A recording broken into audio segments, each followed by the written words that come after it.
Everyone, स्वागत है आप सबका पीएस स्टडी गुरु चैनल में। यदि आपको भी फिजिक्स या मैथ्स में किसी भी टॉपिक को लेकर कोई दिक्कत आती है तो आप हमें कमेंट करके बता सकते हैं, मैं उसके ऊपर वीडियो जरूर बनाऊंगा। आज मैं आपको कक्षा 12 के गणित में से रेखीय कार्य योजना जो चैप्टर है लीनियर प्रोग्रामिंग, उसमें से एक क्वेश्चन करवाऊंगा।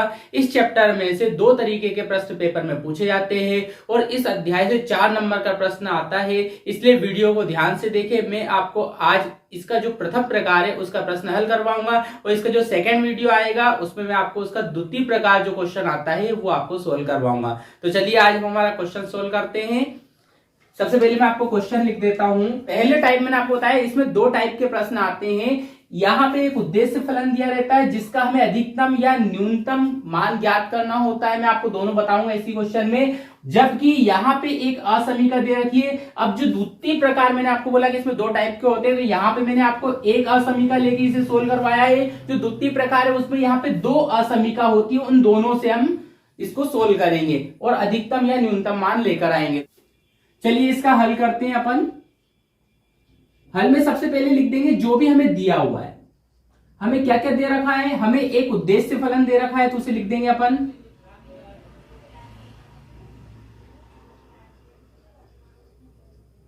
उद्देश्य फलन। उद्देश्य फलन p बराबर कितना दे रखा है हमें, 3x प्लस 4y दे रखा है। दूसरा हमें एक असमीकरण दे रखा है, उसे भी लिख देंगे अपन।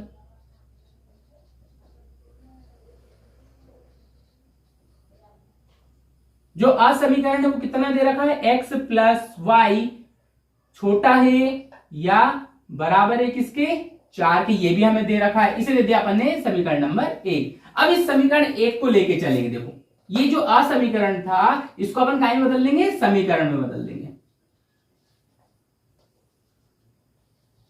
असमीकरण 1 को समीकरण में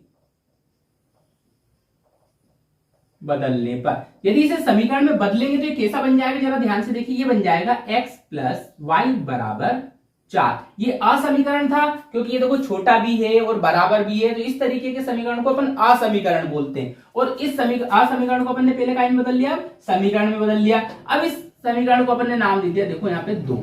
ठीक है। अब इस समीकरण 2 में पहले अपन x बराबर 0 रखेंगे और फिर y बराबर 0 रखेंगे। तो देखो यहां पे समीकरण 2 में x बराबर 0 रखने पर, यदि समीकरण 2 में x बराबर 0, देखो इस वाले समीकरण में थी x, यहां पे अपन 0 कर देंगे तो क्या बचेगा, फिर y बराबर 4 बचेगा। क्या लिख देंगे, y बराबर कितना आता है, 4 प्राप्त होता है। और समीकरण 2 में फिर से देखो जरा, समीकरण 2 में अब यदि y बराबर 0 रख देंगे तो x बराबर कितना मिलेगा, जरा देखो। यदि अपन x बराबर 0 रखते हैं तो y बराबर 4 मिलता, और यदि y बराबर 0 रखेंगे तो x बराबर 4 मिल जाएगा। तो यहां से अपने को बिंदु मिलेंगे, देखो।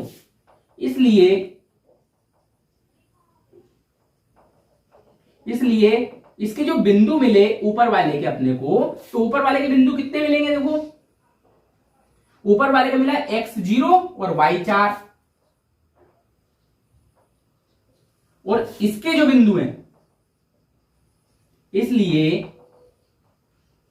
जो बिंदु प्राप्त होगा तो x का मान कितना मिला, 4, तो y कितना रखा था अपन ने, 0, तो x का 4 और y का 0। जो हमारा बिंदु है वो इस तरीके से होता है, पहले x लिखते हैं और फिर y लिखते हैं। तो अपन ने x का मान रख दिया और y का मान रख दिया। अब इसमें काम करते हैं अपन, x और y दोनों को 0 रखते हैं। जरा देखो,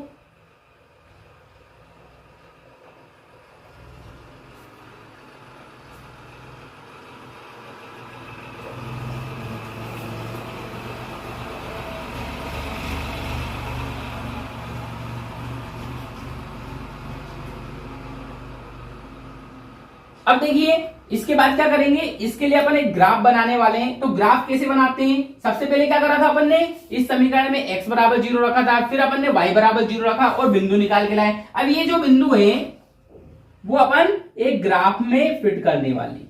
तो देखिए ये हमारा ग्राफ होता है, ये हमारा x अक्ष होता है और ये हमारा y अक्ष होता है। ये हमारा मूल बिंदु होता है 0। इसके बाद यहां पे कुछ अंक लिखे होते हैं प्लस में,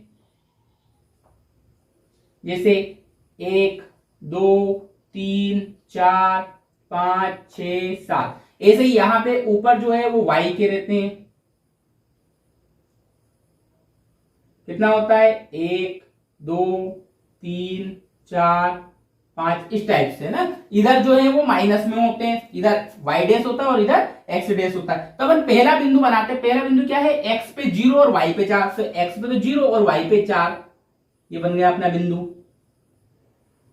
0 और 4। दूसरा बिंदु अपना कितना है 4 और 0। तो इस पे देखो 4, x पे 4 लेंगे और y पे 0। तो ये वाला बिंदु कौन सा बन गया अपना 4 0। इन दोनों को मिलाते हुए एक रेखा खींच देंगे।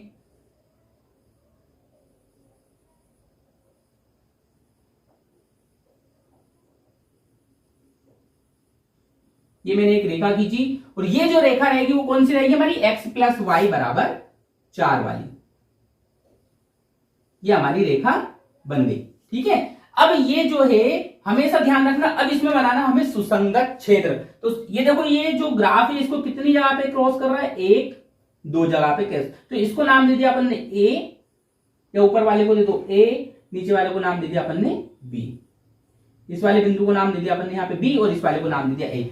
अब हमें यहां पे देखना है कि ये जो निशान, हमेशा ये मेन बात बता रहा हूं मैं आपको, हमेशा ध्यान रखना।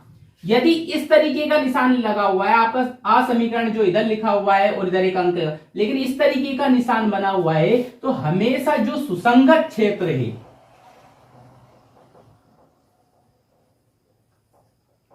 जो सुसंगत क्षेत्र बनने वाला है वो हमेशा नीचे बनेगा।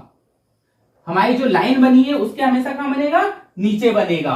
और यदि ऐसा समीकरण लगा हुआ है और इस तरीके का निशान बना हुआ है, ठीक है, तो जो सुसंगत क्षेत्र बनेगा वो कहां बनेगा, ऊपर। क्योंकि देखो ये बड़ा है, आ समीकरण यदि बड़ा होगा तो सुसंगत क्षेत्र लाइन के ऊपर बनेगा, और यदि आ समीकरण हमारा छोटा लिखा हुआ है अंक से, तो सुसंगत क्षेत्र क्या बनाएंगे अपन, लाइन के नीचे बनाएंगे। तो देखो हमारे उसमें कैसा निशान लगा हुआ था, छोटा वाला, मतलब इस तरीके का। तो अपन सुसंगत क्षेत्र कहां बनाएंगे, नीचे की साइड बनाएंगे। तो देखो इस लाइन के मैंने ये नीचे ऐसे सुसंगत क्षेत्र बना दिया।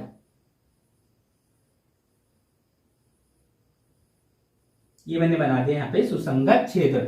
अब ये जो सुसंगत क्षेत्र, देखो यहाँ पे मूल बिंदु होता है 0 0। तो ये जो सुसंगत क्षेत्र ही कितने बिंदुओं को घेर रहा है, तो ये 3 बिंदुओं को घेर रहा है। कौन कौन सा, एक ए, एक बी और एक ओ। जो यहाँ पे हमारा बिंदु है ओ, इसको भी ये टच कर रहा है। तो 3 बिंदुओं को टच कर रहा है। तो यहाँ पे लिखेंगे अपन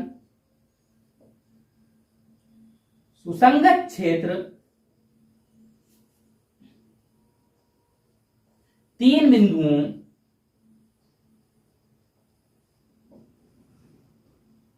एक ए के निर्देशांक कितने हैं 0 4, बी के निर्देशांक कितने अपने 4 0, तथा ओ के निर्देशांक कितने अपने 0 0। ओ हमेशा मूल बिंदु जो होता है वो 0 0 होता है ना, को स्पर्श कर रहा है। ठीक है, ये किसको स्पर्श कर रहा है, 3 बिंदुओं को। तो अब यहां पे देखिए हमें ज्ञात करना था अधिकतम मान। तो इन 3 बिंदुओं में से कौन से वाले बिंदुओं पे अधिकतम मान होगा ये अपन निकालने वाले। तो इसके बाद अपने को बनानी है टेबल। सबसे पहले यहां पे लिखेंगे देखो सबसे पहले यहां पे लिखेंगे अपन बिंदु, और बिंदु के बाद लिखेंगे अपन उद्देश्य फलन।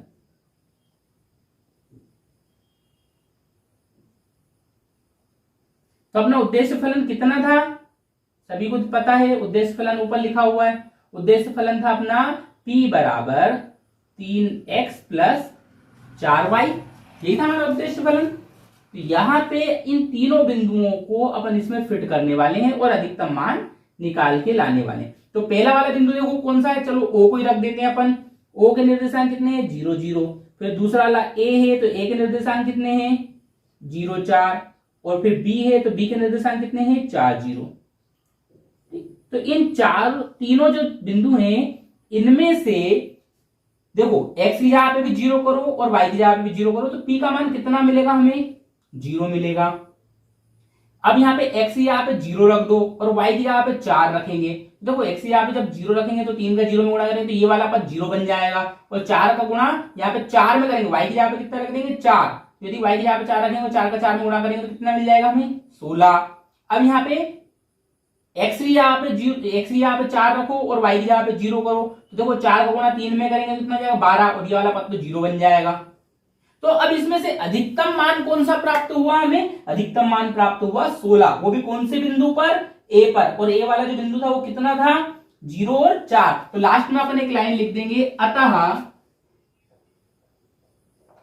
उद्देश्य फलन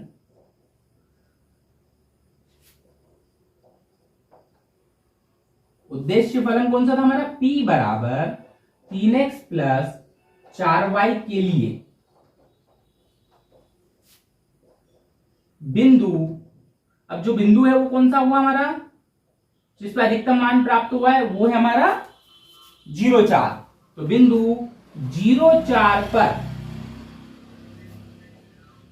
अधिकतम मान अब अधिकतम मान कितना प्राप्त हुआ था ये भी देखो, अधिकतम मान कितना प्राप्त हुआ 16।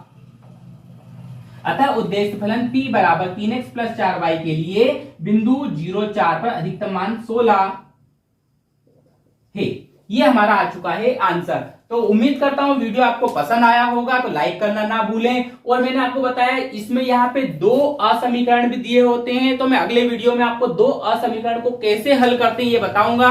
उसके पहले यदि अभी आपने हमारे चैनल को सब्सक्राइब नहीं किया है तो चैनल को सब्सक्राइब करना ना भूलें और बेल आइकन को प्रेस कर लीजिए ताकि आगे आने वाले वीडियो के नोटिफिकेशन आपको मिल जाए। वीडियो को अंत तक देखने के लिए थैंक यू वेरी मच।